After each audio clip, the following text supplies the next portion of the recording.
రేపు 10వ తరగతి పరీక్షా ఫలితాలు రాష్ట్ర వ్యాప్తంగా విడుదల చేస్తున్నారు. గుంటూరు నగరంలో ఉండే 10వ తరగతి పరీక్షలు రాసిన విద్యార్థులకు, వారి తల్లిదండ్రులకు గుంటూరు ఈస్ట్ డిఎస్పీ గారిని చెప్తుంది ఏంటంటే, పరీక్ష ఫలితాలు వచ్చినప్పుడు కొంతమంది పాస్ అవుతారు, కొంతమంది ఫెయిల్ అవ్వడానికి అవకాశం ఉంటుంది.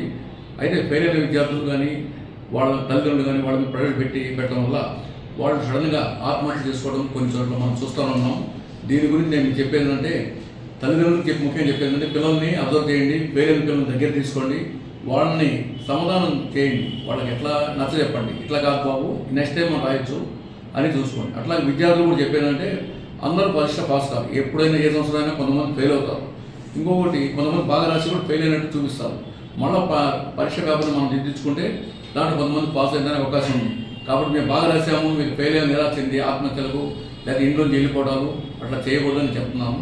కాబట్టి మీకు పోలీస్ సహాయం కావాలన్నా కానీ మేము చూస్తాము. మీరు ఆధారపడవద్దు. నేను కూడా 10th క్లాసు ఫెయిల్ అయ్యి తర్వాత మళ్ళీ రాసుకొని ఇంటర్మీడియట్ డిగ్రీ కంప్లీట్ చేసి 91 ఎస్ఐకి సెలెక్ట్ అయ్యి ఇప్పుడు ఈరోజు డిఎస్పీకి ఉన్నాను.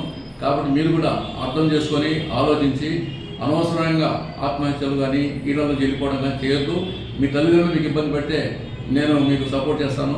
ఎటువంటి తొందరపాటు చర్యలు చేసుకోవద్దని నేను తెలియజేసుకున్నాను. నమస్తే.